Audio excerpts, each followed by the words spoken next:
बिहार के इस गांव का नाम था चमरौली। गांव के चारों तरफ गहरे जंगल और बीच में पुराना खंडहरनुमा हॉस्टल, जिसे लोग भूखा पिंजरा कहते थे। दिन ढलते ही गांव का कोई भी आदमी वहां पैर नहीं रखता था। कहते थे कि वहां से अजीब आवाजें आती हैं, हड्डियां चबाने की खटाखट, चीखें और खून की गंध। लेकिन गांव का अरुण अलग ही किस्म का लड़का था। उम्र सिर्फ 19 साल, निडर और घमंडी। उसे इन कहानियों पर कभी विश्वास नहीं था। उस शाम वह लकड़ियां काटने जंगल गया।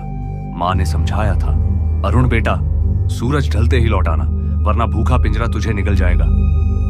अरुण हंसकर बोला, अम्मा, तुम भी ना किस्से कहानियों से डरती रहती हो। मैं बड़ा आदमी बनूंगा, इन बातों से नहीं डरूंगा। सूरज ढलते ही जंगल सुनसान हो गया। अरुण की कुल्हाड़ी की आवाज ही अकेली गूंज रही थी।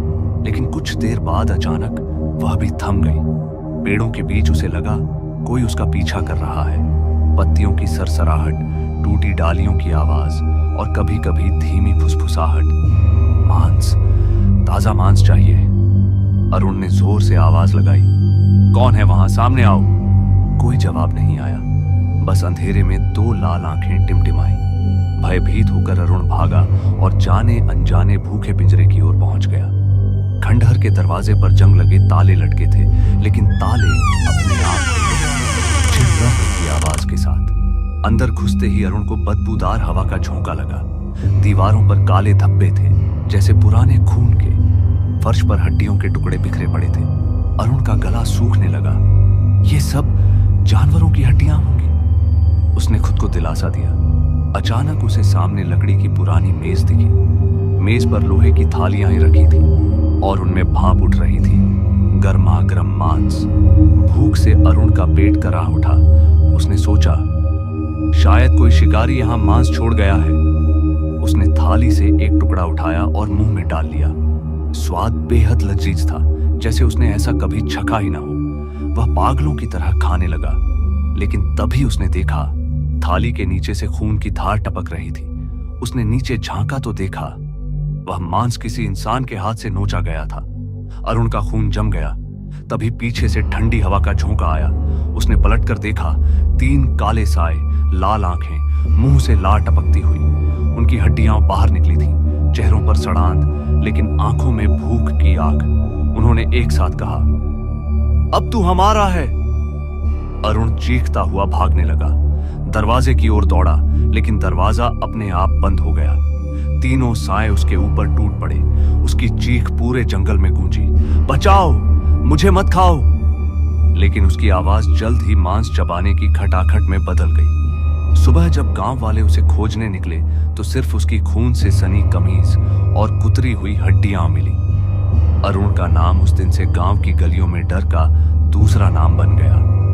बच्चों को डरा डरा कर कहा जाता, सुनो, अगर रात में बाहर निकले तो भूखा पिंजरा तुम्हें अरुण की तरह खा जाएगा। और भूखा पिंजरा अपनी पहली दावत छक चुका था। अब उसे और भी मांस चाहिए था। अरुण की गुमशुदगी के बाद गांव में खामोशी थी। लोग कहते थे कि उसने भूखे पिंजरे की दहलीज लांघी और वहीं खत्म हो गया। कोई उसे ढूंढने नहीं गया। लेकिन अजीब बात यह हुई कि कुछ दिनों बाद उसकी मां गौरी बदलने लगी। शुरुआत में वह अक्सर रात में घर से बाहर निकल जाती। पड़ोसियों ने देखा कि वह अंधेरे में जंगल की तरफ जाती है और कुछ देर बाद खून से सने हाथों के साथ लौटती है। धीरे धीरे उसकी हालत और बिगड़ गई। रोटियां और दाल उसके मुंह से नीचे नहीं जाती, लेकिन कच्चे मांस की गंध पाते ही उसकी आंखों में पागलपन उतर आता। एक रात उसने अपने पति की भेड़ को चुपचाप काट कर खा लिया, लेकिन भेड़ से उसकी भूख नहीं बुझी। उसके मन में कुछ और गहरा, कुछ और भयानक जाग चुका था। एक रात भयंकर आंधी तूफान के बीच गौरी के छोटे बेटे राजू को तेज बुखार था। बच्चा मां की गोद में तड़प रहा था और घर के बाकी लोग सो चुके थे। गौरी का सिर चकरा रहा था। आंखों के सामने बार बार भूखे पिंजरे की थाली आ रही थी। राजू के गालों की गर्माहट, उसके शरीर से निकलती पसीने की गंध। गौरी के दिमाग में बस एक ही आवाज गूंज रही थी, मांस, ताजा मांस चाहिए। उसने कांपते हाथों से राजू को देखा। बच्चे ने अम्मा कहा और आंखें बंद कर ली। गौरी के होंठ उसके गले की ओर झुके और अगली ही पल कमरे में दबा दबा चबाने की आवाज गूंजने लगी। सुबह जब गांव वाले दौड़े आए तो देखा गौरी के होंठ खून से लथपथ थे। उसकी गोद खाली थी। पास ही जमीन पर राजू की छोटी सी हड्डियां पड़ी थीं। गांव वाले डर से पीछे हट गए। गौरी की आंखें लाल थीं, जैसे किसी जंगली जानवर की। वह हंसते हुए बोली, ये भूख कोई नहीं समझ सकता। अब मैं इंसान नहीं रही। उस दिन के बाद से गांव के कई और लोग पागलों की तरह जंगल की ओर भागने लगे। जो भी भूखे पिंजरे के मांस का स्वाद छक लेता वह लौटकर इंसान नहीं रहता। उनके भीतर वही तलब जाग उठती, इंसानी मांस की तलब। गांव धीरे धीरे साधारण गांव नहीं रहा, बल्कि एक कैनिबल कॉलोनी में बदलने लगा। गांव के बुजुर्गों ने एक रात पंचायत बुलाई। सबने मिलकर तय किया, अब हमें इस भूख को रोकना होगा, वरना हम सब एक दूसरे का मांस खा जाएंगे। लेकिन किसी ने नहीं जाना कि यह भूख रोकने वाली नहीं थी, यह फैलने वाली थी। गांव की पंचायत चौपाल पर लगी थी। चारों ओर लोग बैठे थे, चेहरे पर डर की परछाई। अरुण की मौत, गौरी का पागलपन और राजू की हड्डियां। गांव अब और चुप नहीं रह सकता था। सबकी नजरें गांव के सबसे बूढ़े आदमी रघुनाथ बाबा पर टिकी थी। उसकी उम्र 80 साल से ज्यादा थी, लेकिन आंखों में ऐसा राज छिपा था जिसे किसी ने कभी न सुना था। बाबा ने गहरी सांस ली और कहा, तुम सब सोचते हो कि यह हॉस्टल है, लेकिन असल में यह मुगलों का जेल था। जो भी राजा के खिलाफ बगावत करता तो उन्हें यहीं कैद किया गया था। लोग हैरान होकर सुनते रहे। मुगल सिपाही इन कैदियों को खाना नहीं देते थे। हफ्तों तक उन्हें भूखा रखा गया। जब भूख असहनीय हो गई तो कैदियों ने एक दूसरे का मांस खाना शुरू कर दिया। गांव में सन्नाटा छा गया। कहा जाता है कि मरते समय उन्होंने कसम खाई थी, हम मरकर भी इंसानी मांस खाएंगे। हमारी आत्माएं भूखी रहेंगी जब तक इस पिंजरे में इंसान आते रहेंगे। बाबा ने कांपते हाथ से पिंजरे की ओर इशारा किया। उस जगह की मिट्टी खून से भीगी है। वहां दफन हर हड्डी बदुआ देती है। जो कोई भी वहां कदम रखता है वह या तो शिकार बनता है या खुद भूख का दास। लोगों ने बाबा की आंखों में डर देखा। अरुण की मौत कोई हादसा नहीं, वो पिंजरा अब जाग चुका है। और गौरी, उसका मन पिंजरे की आत्माओं ने कब्जा लिया है। पंचायत में शोर मच गया। कुछ लोग बोले, हमें पिंजरे को जला देना चाहिए। दूसरे चिल्लाए, नहीं, अगर उसे जलाया तो आत्माएं गांव में फैल जाएंगी। कोई उपाय नहीं सूझा। गांव वाले डर और भूख के बीच फंस गए थे। रघुनाथ बाबा ने आखिरी बात कही, याद रखो, यह सिर्फ शुरुआत है। पिंजरे की आत्माएं अब अपने बच्चों की तलाश में है, और जो भी उनके मांस का स्वाद चख लेगा वो खुद उनका हिस्सा बन जाएगा। उस रात गांव में कोई सो नहीं पाया। बच्चों को घरों में बंद कर दिया गया, दरवाजों पर ताले लगाए गए। लेकिन दूर जंगल से वही आवाज बार बार गूंजती रही, मांस, ताजा मांस दो। गांव अब एक ऐसे खेल में फंस चुका था जहां इंसानियत और दरिंदगी के बीच की रेखा धीरे धीरे मिटने लगी थी। पटना से एक पत्रकार आया था, सुमित वर्मा। उसने अखबार में सुना था कि चमरौली गांव में लोग लापता हो रहे हैं, बच्चे रहस्यमयी तरीके से मर रहे हैं और कहीं कहीं इंसानी हड्डियां मिल रही हैं। सुमित की आदत थी कि जहां डर हो वहीं सच छिपा होता है। उसने तय किया कि वह इस रहस्य को कैमरे में कैद करेगा। गांव पहुंचते ही उसने देखा कि लोग उससे कतरा कर भाग रहे हैं। किसी की आंखों में डर था, किसी की आंखों में भूख। एक औरत ने चुपके से उसके कान में फुसफुसाया, तुम्हें यहां नहीं आना चाहिए था बाबूजी, ये जगह इंसानों की नहीं है। लेकिन सुमित ने हंसकर कहा, डर तो मेरी कलम का खाना है। शाम होते ही सुमित कैमरा और टॉर्च लेकर भूखे पिंजरे की ओर चल पड़ा। गांव वालों ने उसे रोका, लेकिन वह नहीं माना। दरवाजे पर पहुंचा तो देखा वही जंग लगा ताला, लेकिन टूटा हुआ। अंदर खूब अंधेरा था। जैसे ही वह अंदर गया, कैमरे की स्क्रीन में लाल लाल धब्बे चमकने लगे। सुमित ने कैमरा ऑन किया। लेंस में दीवारें दिख रही थीं, जिन पर खून से उकेरे गए शब्द थे, भूख भूख भूख। सुमित का गला सूख गया, लेकिन उसने रिकॉर्डिंग जारी रखी। अचानक कैमरे ने एक मेज पर फोकस किया। मेज पर रखा था एक इंसानी सिर।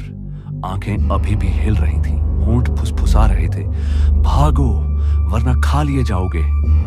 तभी पीछे से कदमों की आहट आई। सुमित पलटा। 3-4 काले साए दीवार से निकलकर उसकी ओर बढ़ रहे थे। कैमरे ने सब कैद कर लिया। उनकी हड्डियां बाहर निकली, मुंह से खून टपक रहा था और दांत चमक रहे थे। उन्होंने एक साथ चीख मारी, ताजा मांस। सुमित चीखता हुआ भागा, लेकिन दरवाजा अपने आप बंद हो गया। कैमरे की स्क्रीन हिलती रही, रिकॉर्डिंग चलती रही।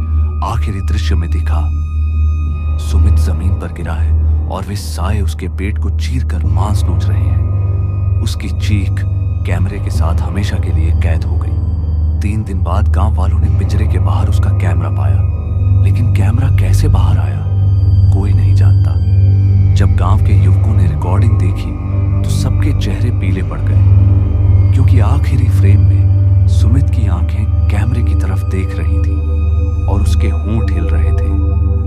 अब मैं भी भूखा हूं। उस दिन के बाद गांव का कोई भी आदमी कैमरा नहीं उठाता। कहते हैं, जो भी कैमरे से भूखे पिंजरे की तस्वीर खींचे, उसकी भूख इंसानी मांस पर ही टिक जाती है। सुमित की मौत और कैमरे की रिकॉर्डिंग ने गांव को बांट दिया। कुछ लोग डर से गांव छोड़ना चाहते थे, लेकिन बहुतों की आंखों में अब वही लाल भूख झलकने लगी थी। रात दर रात औरतें बच्चे गायब होने लगे। गांव की गलियां अब चुप नहीं रही, बल्कि चबाने और चीरने की आवाजों से गूंजने लगी। एक रात पंचायत चौपाल में ही घटना घटी। कुछ लोग बहस कर रहे थे कि गांव छोड़ दें या नहीं। अचानक गौरी, जो पहले ही अपने बेटे को खा चुकी थी, बीच में आई। उसकी आंखें पूरी तरह लाल थीं। वह चिल्लाई, भागने से क्या होगा? भूख से तो सब मरेंगे। आओ दावत शुरू करो। और उसने वहीं खड़े एक बूढ़े पर झपट्टा मारा। उसकी गर्दन तोड़कर सबके सामने उसका मांस चीर डाला। पहले लोग डरकर धीरे धीरे हर घर से वही आवाजें आने लगी। बच्चों की चीखें, औरतों की चीखें, फिर खामोशी और सुबह दरवाजों के बाहर फेंकी हुई हड्डियां। गांव का कुआं खून से भर गया था। कुत्ते भाग गए थे। पेड़ों पर कौए नहीं, बल्कि इंसानी जबड़े लटक रहे थे। अब गांव इंसानों का नहीं, कैनिबल्स का अड्डा बन चुका था। रघुनाथ बाबा ने अपने घर को आग लगा दी। उसने कहा, ये आग ही हमें बचा सकती है। लेकिन गांव वाले, जो अब पूरी तरह जानवर बन चुके थे, आग बुझाने नहीं आए, बल्कि जलते हुए घर में ही अपने रिश्तेदारों के शरीर नोचने लगे। बाबा ने दूर खड़े खड़े देखा। गांव की गलियां अब लाल नदी बन चुकी थी। बच्चे अपनी ही मां का मांस खा रहे थे और औरतें हंसते हंसते एक दूसरे की आंखें चबा रही थी। पूरे गांव में बस एक ही आवाज गूंज रही थी, मांस, मांस, ताजा मांस।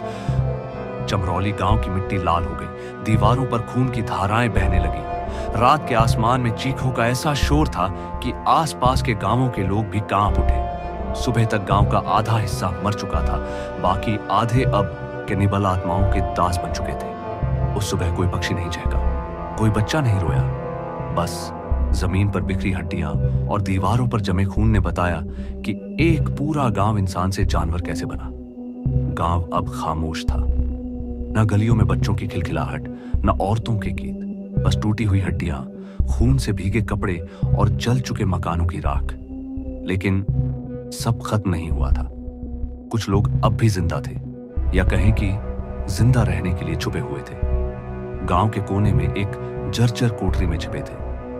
श्यामलाल, गांव का शिक्षक जिसने कई बच्चों को पढ़ाया था।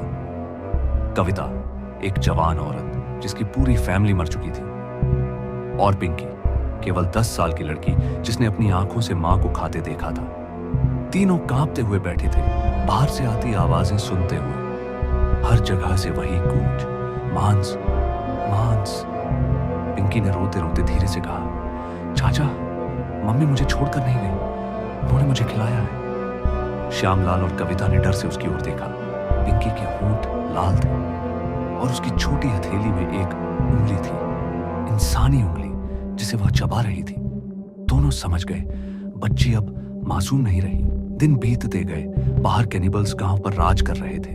अंदर कोठरी में भूख ने श्यामलाल और कविता को तोड़ना शुरू कर दिया। एक रात कविता ने बुदबुदाया, मैं और नहीं सह सकती, इंसानी मांस ही हमें बचाएगा। श्यामलाल ने गुस्से से डांटा, लेकिन उसकी आंखें भी पागलपन से लाल हो चुकी थी। अगली सुबह श्यामलाल ने देखा कविता और पिंकी गायब है। दरवाजा आधा खुला था। बाहर जाने की हिम्मत की तो जो नजारा दिखा उसकी रूह कांप गई। कविता पिंकी के शव पर झुकी हुई थी। पिंकी की चीख गूंज रही थी, लेकिन धीरे धीरे दबती जा रही थी।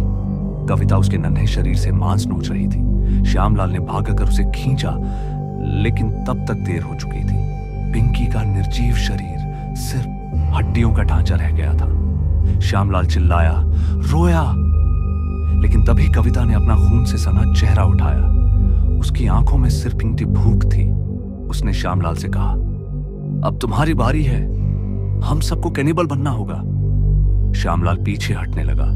कोठरी की दीवारें कांपने लगी, जैसे खुद पिंजरे की आत्माएं अंदर घुस आई हों। गांव से कुछ हफ्तों बाद गुजरने वाले राहगीरों ने देखा, जर्जर कोठरी के दरवाजे पर खून से लिखा था, हम आखिरी इंसान थे, अब हम भी भूखे हैं। अंदर न श्यामलाल मिला, न कविता, न पिंकी की लाश।